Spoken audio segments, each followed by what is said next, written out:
오늘 말씀의 제목을 함께 읽어보시겠습니다. 시작. 신망회가 있는 교회. 어떤 분이 옆에 있는 그 주보에 나오는 그림을 보시더니 우리 한글 순서로 읽으면 애망신이 됩니다. 한자는 또 오른쪽에서 좌측으로 읽으니까요. 잘 읽어주시기를 바라겠습니다. 오늘 신망회가 있는 교회는 다름 아닌 데살로니가 교회 이야기입니다. 그래서 데살로니가 우리가 사도행전 17장은 지금 2차 전도여행 16장부터 2차 전도여행의 시작이죠. 사도 바울이 1차 전도여행을 13장부터 이제 선교사로 파송을 받고 시작을 합니다. 13장, 14장 두 장에 걸쳐서 이제 선교 여행을 마치고 또 15장에 넘어가면서 1차 선교 사역에서 문제가 생겼던 것을 예루살렘 회의를 통해서 조정을 하게 됩니다. 재조정을 하고 나서 16장부터 이제 2차 선교 여행을 들어가게 되는데 그 2차 선교 여행 시에 이제 했던 여러 지역이 바로 마게도냐 지역입니다. 유럽으로 갔죠. 그래서 건너와서 우리를 도우라라고 하는 환상을 듣고 아시아에서 유럽으로 건너가게 됩니다. 그래서 그 유럽으로 건너가서 첫 성이 어디입니까? 바로 빌립보 성이었죠. 그리고 빌립보, 데살로니가 그리고 베레아 이 지역이 바로 마게도냐 지역의 세 성읍들입니다. 바울이 이 세 지역을 다 다니면서 복음을 증거해서 교회들이 생겨났는데 특별히 데살로니가는 지금도 그리스의 제2의 도시입니다. 남쪽에는 아테네가 인구가 1000만 명도 안 되는 작은 나라 아닙니까? 그러나 수많은 역사적 이제 사이트들을 가지고 있어서 많은 사람들이 이제 그리스를 방문하고 있고 또 로마의 지배 흔적이 남아 있어서 그리스는 그야말로 살아있는 박물관, 유물관이라고도 해도 이제 걸맞는 그런 명칭을 가지고 있는 도시들이 많은데 그 가운데 아테네가 400만 명의 인구를 가지고 있고요.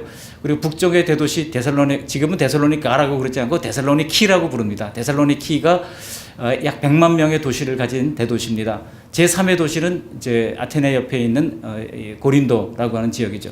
지금도 생생하게 그 동일한 이름을 가지고 있는 지역이 있는 것을 보게 됩니다. 그러니까 오늘 이 데살로니가 교회에 바울이 가서 그 지역에서 전도를 하면서 이 데살로니가 교회에 3주밖에 머물러 있지 못했어요. 새 안식일에 복음을 강론했다고 말씀하고 있지 않습니까? 안식일이 3번 거쳤으니까 그저 작게는 15일, 많게는 20일 정도까지 이 데살로니가에 머물러 있었던 것입니다. 근데 나중에 소문을 들어보니까 이 데살로니가 교회가 막 잘 자라나고 거기서 사람들이 이제 부흥이 되고 역사가 일어나는 얘기를 듣고 깜짝 놀랐습니다. 너무나 데살로니가 교회는 모든 교회들에게 모범이 되는 교회였다고 하는 것입니다. 그래서 이제 2018년 마지막 가는 주일 오후 찬양 예배에 우리 교회도 데살로니가 교회 같은 그런 교회가 되기를 바라는 마음으로 이 말씀을 선정을 했습니다. 이 교회 설립의 과정은요, 특징이 있는데 바로 성경을 통하여 이제 전도가 됐다라고 하는 것입니다. 우리 2절 말씀 같이 한번 읽어보실까요? 2절. 바울이 자기의 관례대로 그들에게 들어가서 새 안식일에 성경을 가지고 강론하며. 사도 바울은요, 다른 어떤 이상한 것을 가지고 강론한 것이 아니에요. 무엇을 가지고 강론했다고요? 성경을 가지고. 물론 여기서 성경은 아직 신약 성경이 기록되지 않을 때니까 구약 성경입니다. 그러니까 구약 성경의 말씀을 가지고 오실 메시아가 누구신지를 그들에게 자세히 강론해 주었던 것입니다. 여러분, 성경을 가지고 강론하며 복음을 증거하는 것이야말로 가장 순수한 복음 증거라고 할 수가 있습니다. 거기에 다른 어떤 인간적인 사상이나 생각이 들어갈 여지가 없는 것입니다. 그러면서 그들은 복음의 중심 내용을 증거했습니다. 그 복음의 중심 내용이 뭘까요? 여러분 3절 말씀을 함께 읽어보시겠습니다.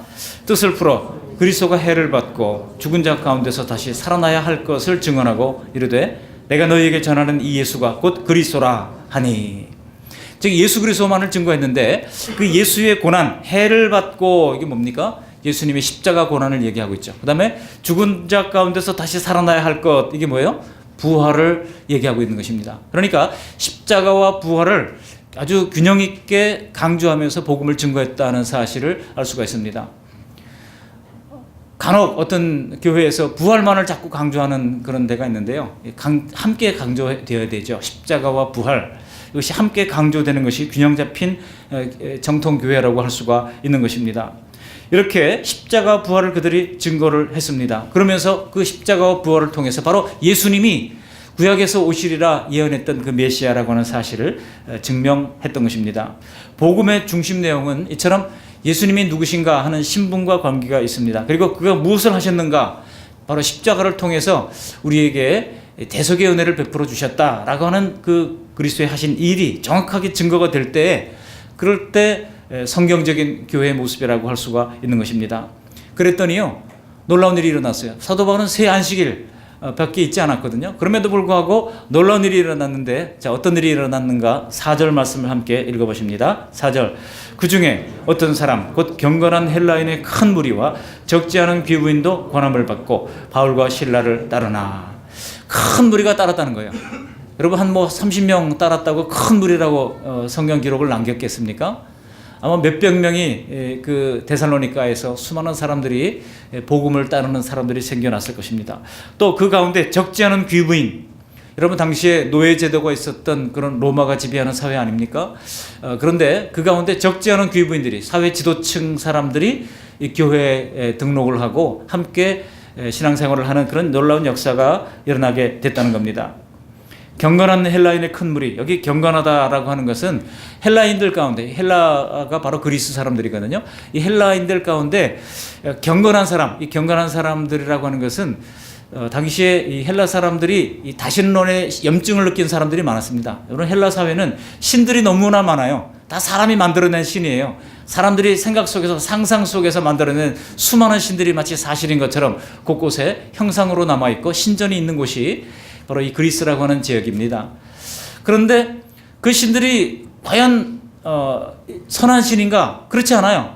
여러분, 그리스 로마 신화 읽어보시면 아시겠지만 그 신들이 다 인간과 경쟁을 합니다. 누가 예쁜 여자 있으면 남편 죽이고 그 여자를 자기 아내로 차지하는, 그게 신들의 모습이에요. 그러니까 그런 신들의 신물이 난 많은 사람들이 유대교의 신 여호와라고 하는 신을 보니까 유일신 하나님이면서 이 여호와 신은 정직합니다, 거룩합니다, 그리고 선하신 하나님이십니다. 사람들이 막 흠모하는 사람들이 많이 생겨났어요.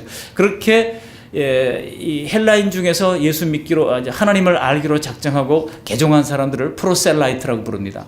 그런 프로셀라이트를 우리말 성경으로 번역을 할 때 경건한 사람으로 이제 번역을 한 거예요. 그러니까 헬라 사람들 가운데도 유대교를 따르는 그런 사람들이 있었다는 것입니다. 근데 그 경건한 사람들이 이제는 유대교를 넘어서서 이제는 예수님을 그리스도로 믿는 그런 신자로 전환이 되는 역사가 일어나게 됐다는 것입니다. 그것도 큰 무리였다고 말씀하고 있습니다. 많은 이방 사람들이 복음을 받아들였습니다. 적지 않은 귀부인도 권함을 받고 따랐습니다. 성별로나 사회적 지위로나 다양한 사람들이 복음을 받아들였습니다. 이것이 바로 성경적 전도의 효과라고 할 수가 있습니다. 우리가 급하면 CCC 사역리를 가지고 이렇게 이제 하나님은 당신을 향한 계획을 가지고 있습니다라고 하면서 접근해서 이렇게 할 수도 있지만, 그거는 정말 마지막 순간에 어쩔 수 없으면 하는 것이라고 할 수가 있고요. 가장 여러분 적실한 것은 성경 공부를 통해서 그분이 예수 믿고 예수님을 구주와 주님으로 영접하게 되는 것입니다.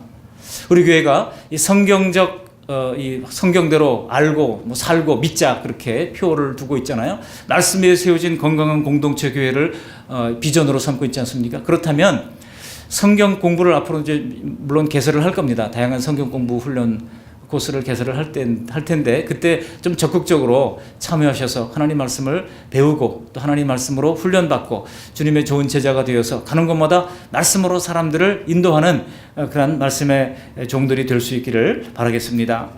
두 번째로 이 데살로니가 교회는요, 이렇게 성경으로 세워진 교회였습니다. 두 번째로 어떤 교회였느냐? 핍박 속에서도 성장한 교회였다는 겁니다. 핍박하면 꺼져야 될 터인데 오히려 참 이게 선교의 아이러니예요. 핍박하면 핍박할수록 기독교는 부흥하고 번성했습니다. 지금 중국이 어둡지 않습니까? 중국에 어제도 제가 어떤 선교사님 기도 편지 온 거 쭉 읽어보니까 지금 중국은 한치도 앞을 알 수 없는 캄캄한 흑암이 드리워지고 있습니다라고 써더라고요. 이러다가 언제 추방당할지 모르는 가운데 또다시 이제 선교 현장으로 들어갑니다라고 선교 편지를 보냈더라고요. 여러분, 중국이 그렇습니다. 우리 교단 선교부 GMS 산하 중국 선교부가 이제 중경공사라고 하는 이름으로 들어가서 사역을 하고 있었는데 400명 선교사님들의 명단이 유출됐고 그들이 일부가 벌써 많이 축출을 됐습니다. 다 추방당했습니다. 고육지책 끝에 우리 교단 선교부를 중경공사를 이제는 중국에서 상하이에 있었습니다만 다시 제주도로 본부를 옮기는 결단을 했습니다. 그리고 많은 선교사님들이 이제는 지금 현재 인도라든지 중국의 교회 선교가 너무 어렵기 때문에 그 지역에 있는 선교사님들을 한국에서 이제 그분들이 왔다 갔다 하면서 선교하는 소위 이제 비거주 선교사 개념이 새롭게 확산되고 있습니다. 그곳에 현장에 거주하지 않더라도 비거주하면서 또 이 한국에 나와 있는 많은 현장 사람들에게 복음을 증거하는, 뭐 중동도 마찬가지고 그런 일들이 지금 일어나고 있는데요. 그 핍박하면 핍박할수록 여러분 중국 교회가 줄어들까요? 심지어 삼작교회, 중국 이제 정부가 인정한 그런 교회들도 십자가를 철거하라, CCTV를 만들라 하면서 지금 핍박을 당하고 있고, 또 지하교회들이 급습을 당해서 목사님이 체포당하고 교인들이 막 100여 명씩 막 줄줄이 이제 굴비에 끌려가듯 그들이 감옥으로 가는 그런 일들이 지금 다반사로 중국에 일어나고 있습니다. 특별히 스촨성에 이게 심합니다. 스촨성에 청두라든지 이런 지역에 굉장히 기독교 핍박이 심한 상태에 있습니다. 데살로니가 교회도 마찬가지예요. 오죽하면 바울이 복음을 증거하다가 새 안식일 동안만 증거하고 더 이상 할 수가 없어서 베레아로 피신을 했겠습니까?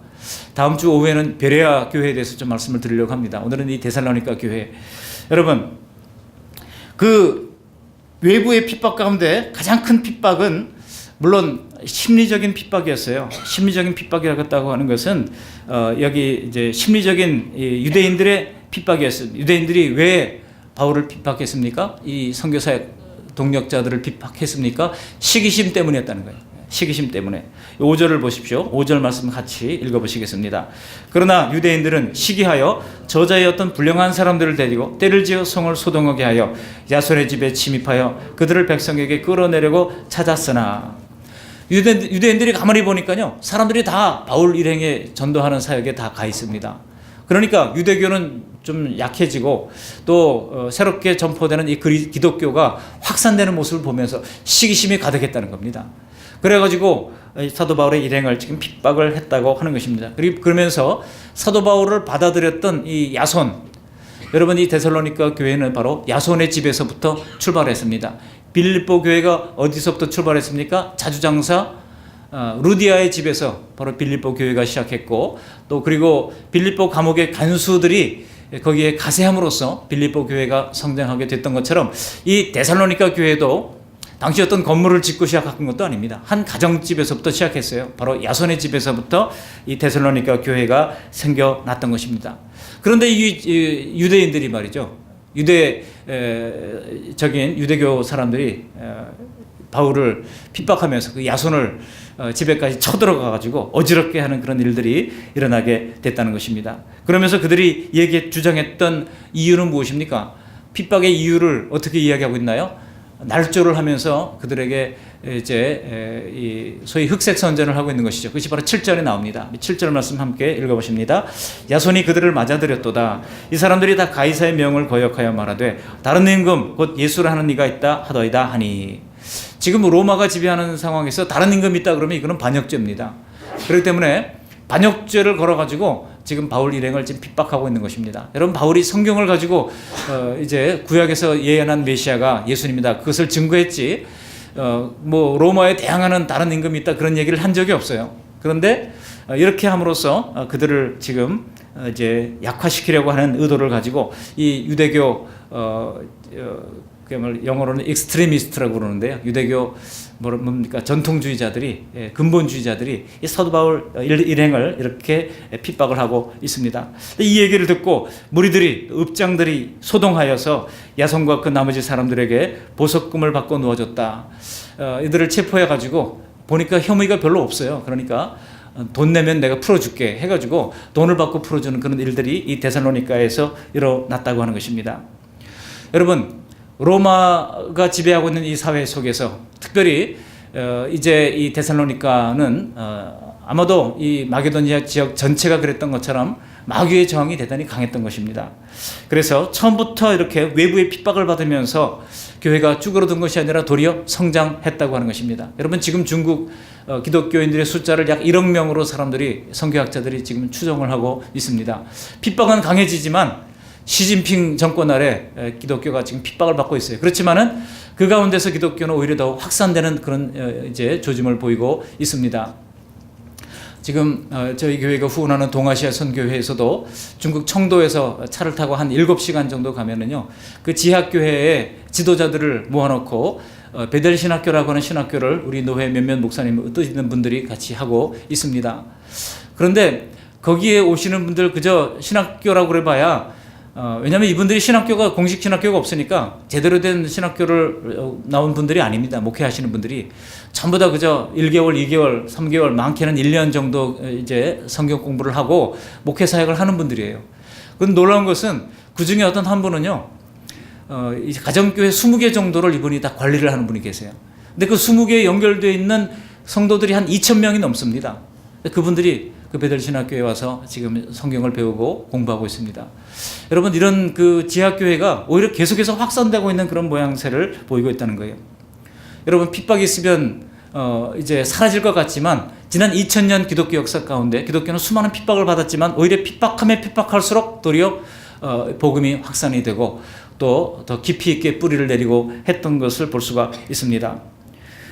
그러니까 빌립보 교회, 데살로니가 교회, 또 베레아 교회는 처음부터 외부의 핍박을 받으면서 성장한 교회들이었다고 하는 것입니다. 데살로니가 전서 2장 2절 말씀을 한번 좀 찾아서 읽어보실까요? 데살로니가 전서 신약 성경 330쪽 찾아보시겠습니다. 데살로니가 전서 2장 2절 말씀. 시작. 너희가 아는 바와 같이 우리가 먼저 빌립보에서 고난과 능력을 당하였으나 우리 하나님이 힘입어 많은 싸움 중에 하나님의 복음을 너희에게 전하였노라. 우리 대한민국도 마찬가지 아닙니까? 기독교가 지금 이렇게 많이 확산이 되고 교회들이 곳곳에 십자가가 있다 할지라도 여러분 실제로 전도를 해보세요. 쉽습니까? 어렵습니까? 절대로 쉽지 않습니다. 그리고 여러분 직장 속에서 예수 믿는 사람 몇 명이나 만나십니까? 동료들 가운데 예수 믿는 사람 주변에 얼마나 있습니까? 돌아보면 다 믿는 사람들 뿐인 것 같아요. 그러나 여러분, 그 가운데서도 복음을 증거, 핍박을 각오하며 복음을 증거했을 때 복음의 확산이 일어나고 주님의 다시 오심을 앞당기는 역사가 일어났다는 것입니다. 여러분, 핍박이 있다 할지라도 우리가 전도하는 일, 선한 이 복음의 사명을 감당하는 일을 멈추지 마시기를 바랍니다. 데살로니가 교회는 바로 그런 가운데서 성장을 했습니다. 평안한 가운데 성장했던 게 아니에요. 어려움이 있었어요. 핍박이 있었어요. 그러나 그 가운데서 그들은 복음 증거를 멈추지 않았다고 하는 것입니다. 세 번째로 이 데살로니가 교회는 어떤 교회였습니까? 데살로니가 교회는 열매가 있는 교회였다고 하는 것입니다. 데살로니가 전서 1장 3절 말씀 한번 찾아보시겠습니다. 어떤 열매가 있었을까요? 데살로니가 전서 1장 3절 함께 읽어보십니다. 너희의 믿음의 역사와 사랑의 수고와 우리 주 예수 그리스도에 대한 소망의 인내를 우리 하나님 아버지 앞에서 끊임없이 기억함이니. 바울이 데살로니가 교회에 편지를 썼어요. 너희가 참 이런 모습을 볼 때 내가 감사하다 하면서 2번이나 편지를 보냈습니다. 첫 번째 보낸 편지가 데살로니가 전서요, 두 번째 보낸 편지가 데살로니가 후서입니다. 그런데 그 편지를 보내면서 1장 서두에 너희 믿음의 역사가 있구나 보니까, 또 사랑의 수고가 있구나, 소망의 인내가 있구나, 믿음, 사랑, 소망이 이 데살로니가 교회에 있었다는 것입니다. 아니, 예루살렘 교회도 그렇지 못했는데 이방인 지역에 세워진 데살로니가 교회가 바울이 오랫동안 머물지도 않았는데 그저 3주만 복음을 증거했는데도 놀랍게 데살로니가 교회가 성장해서 믿음의 역사가 나타나고 사랑의 수고가 나타나고 소망의 인내가 있는 그런 아름다운 교회가 되었다는 것입니다. 믿음, 소망, 사랑, 이거는 성도들이 가져야 할 기본적 덕목 아니겠습니까? 고린도전서 13장 13절에 보면 그런즉 믿음, 소망, 사랑 이 세 가지는 항상 있을 것인데 그랬어요. 항상 있을 것인데 성도들에게 항상 있어야 할 것은 바로 신망애인 것입니다. 그렇지만 그 중에 제일은 뭐라고 그랬어요? 사랑이라 그랬습니다. 여러분, 이것은 행위로 열매가 나타나지 않는다면 온전한 것이라 할 수 없다는 뜻입니다. 데살로니가 교인들은 행함으로 그들 속에 있는 이 덕을, 이 성도의 덕을 나타내 보였다는 거예요. 먼저 그들에게는 믿음의 역사가 있었습니다. 그것도 여러분 행함 있는 믿음의 역사가 있었던 것이죠. 구체적으로 보면은요, 어떤 믿음의 역사가 있었을까요? 바로 이 마게도냐 지역이 예루살렘 교회가 어렵다 그러니까 빌립보 교회와 더불어서 이제 넘치는 희생적 헌금을 드렸던 것입니다. 그런 뿐만 아니라 잘하는 믿음을 가졌다는 거예요. 여러분, 데살로니가 후서로 넘어가서 그 옆으로 보시면 데살로니가 후서가 나오죠. 후서 1장 3절 말씀을 함께 읽어보시겠습니다. 데살로니가 후서 1장 3절. 형제들아, 우리가 너희를 위하여 항상 하나님께 감사할지니 이것이 당연함은 너희의 믿음이 더욱 자라고 너희가 다 각기 서로 사랑함이 풍성함이니. 믿음이 더욱 자라났다는 거예요. 믿음이 정체되어 있으면 안 됩니다. 30년 묵은 장아찌가 돼서는 안 됩니다. 30년 묵은 장아찌가 뭐냐면요, 어떤 분이 그런 얘기 하시더라고요. 교회에서 목회자가 하나님께 기도하면서 선한 이제 비전을 받고 하려고 하는 일마다 반대하는 분이 있대요. 근데 교회 권사님이고 교회 중직들인데 그냥 사사건건 반대한다는 겁니다. 그래서 어떤 선교사님이 그러더라고요. 30년 묵은 장아찌가 있어서 힘들다고 그러는데, 여러분 우리 교회는 그런 분들이 한 사람도 없기를 바랍니다. 그렇게 믿음의 선한 역사가 하나님께 받은 것이면 같이 협력하면서 같이 후원하고 함께 힘을 합쳐서 그 일들을 이루어내도록 협력하는 그런 모습이 이 데살로니가 교회에게, 신생교회였던 데살로니가 교회에 있었다는 거예요.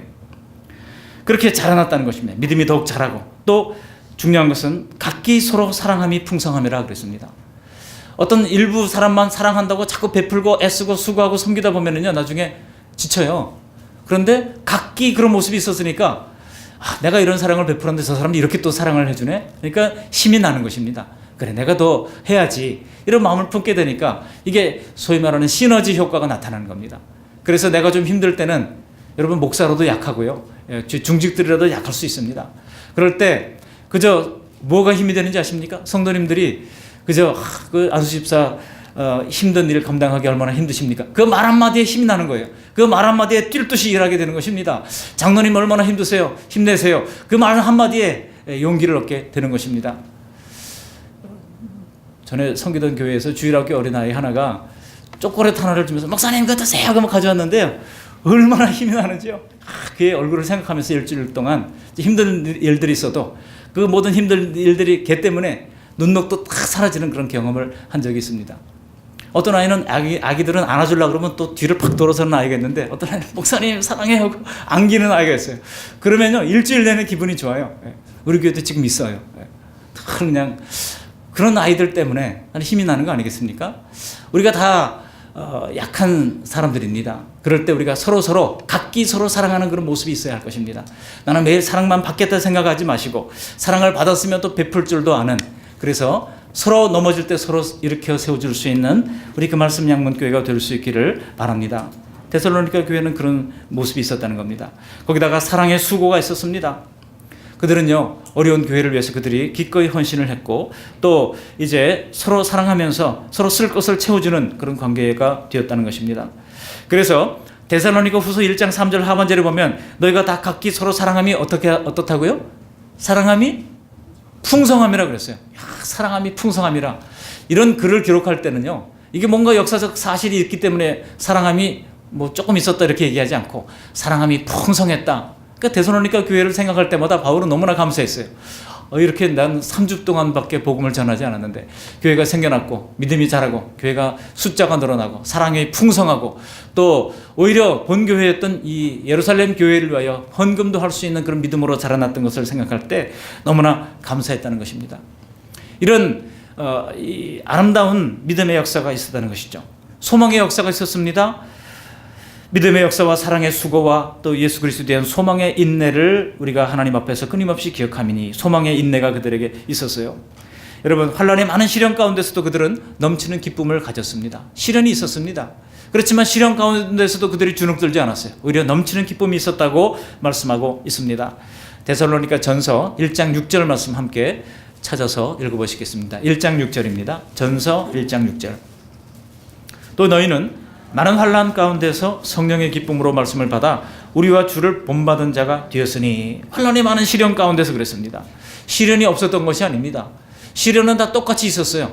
그러나 어떤 교회는 시련 가운데 무너지는 교회들이 있는가 하면, 어떤 교회는 시련이 있지만 오히려 시련 가운데서 그 시련을 이겨내면서 더 단단해지고 더 견고해지는 교회들이 있습니다. 데살로니가 교회는 바로 후자와 같은 교회였다는 겁니다. 우리 그 말씀 양문교회도 우리가 인생을 살아가는 여러 가지 어려움들이 있을 수 있습니다. 그러나 그 가운데서도 넘치는 기쁨으로 그 시련을 극복해가는 가운데 믿음이 더욱더 견고해지는 우리 그 말씀 양문교회가 될 수 있기를 바랍니다. 더구나 그들의 받는 그 고난은 그리스도를 위하여 받는 고난이었어요. 2장 14절에 보시면 데살로니가전서 2장 14절에 보면 그리스도를 위한 고난을 받았다고 말씀하고 있습니다. 함께 읽어보실까요? 2장 14절 형제들아 내가 그리스도 예수 안에서 유대에 있는 하나님의 교회들을 본받은 자가 되었으니 그들이 유대인들에게 고난을 받은 것과 같이 너희도 너희 동족에게서 동일한 고난을 받았느니라. 동족에게서 안 믿는 사람들이 데살로니가 교회가 막 예수님 믿고 한다고 그러니까 핍박을 했던 거예요. 동일한 고난을 받았습니다. 유대인 신자들은 유대인 신자들대로 바로 유대인 이제 근본주의자들로부터 많은 공격을 받았잖아요. 그런 것처럼 너희도 동일한 동족들로부터 고난을 받았지만 그러나 잘 견디는구나. 이 소망의 인내를 칭찬하고 있는 것입니다. 더구나 그들은 예수님을 본받고 사도들을 본받고 많은 교회들에게 본이 되었던 교회였습니다. 우리 데살로니가 전서 1장 6절로 8절 말씀을 함께 읽어보십니다. 6절에서 8절입니다.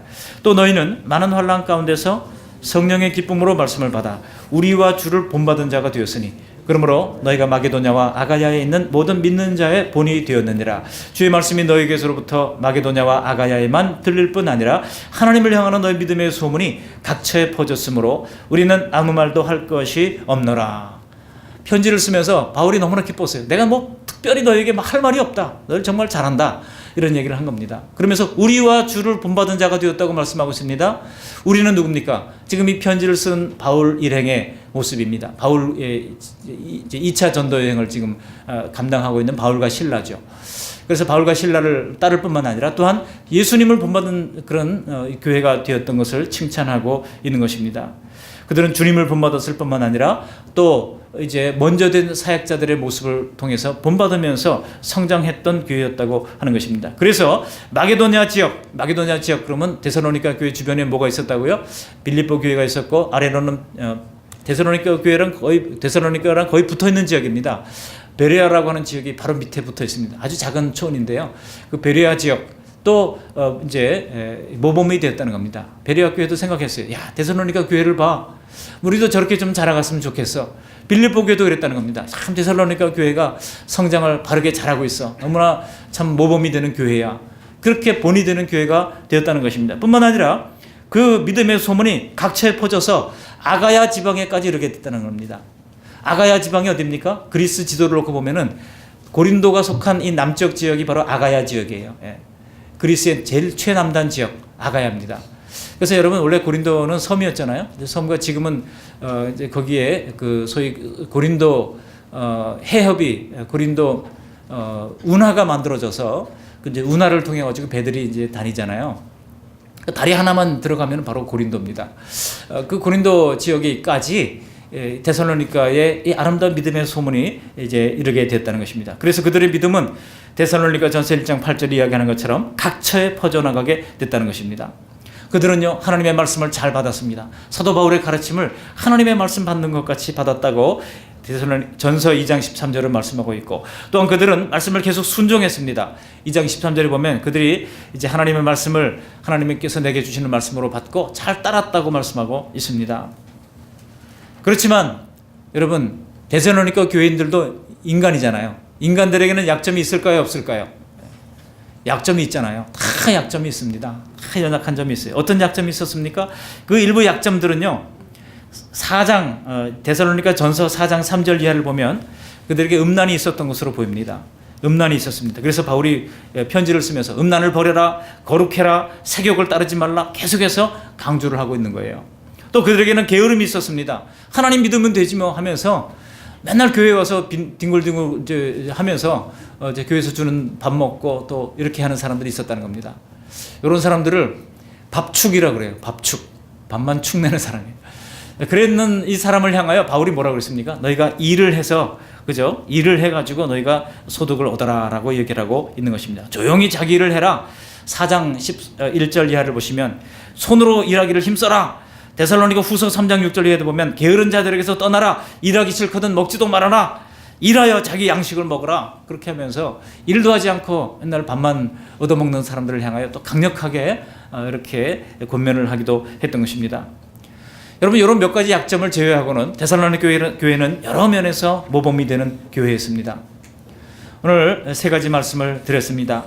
열매로 증명되는 믿음, 소망, 사랑을 가지되 시간이 갈수록 우리 믿음이 더 성장하고 사랑은 풍성해지고 소망을 이제 가지면서 모든 환난과 어려움 속에서도 인내로 승리하는 우리 그 말씀 양문교회가 되시기를 주님의 이름으로 축원합니다. 아멘. 고맙고 감사하신 하나님 아버지, 오늘 귀한 주님의 말씀을 우리에게 들려주셔서 감사를 드립니다. 성경 말씀을 가지고 전도했더니 하나님, 이 데살로니가 교회가 아름다운 성장이 일어났습니다. 또 그들에게는 아름다운 열매가 있었습니다. 환난 가운데서도 그들이 도리어 믿음이 확산되고 하나님 또한 이제 풍성한 복음의 역사가 일어났습니다. 하나님, 열매가 이때 특별히 신망의 열매가 있었던 것을 기억하면서 우리도 데살로니가 교회와 같이 아름다운 하나님의 이제 열매들이 나타날 수 있도록 은혜를 허락해 주시어서 하나님 아버지, 개인에게, 가정에게, 그리고 하나님의 이 교회에 하나님의 놀라운 풍성한 열매가 풍성한 하나님의 새로운 한 해가 될 수 있도록 은혜를 더해 주시옵소서. 예수님 거룩하신 이름으로 감사하며 기도합니다. 아멘.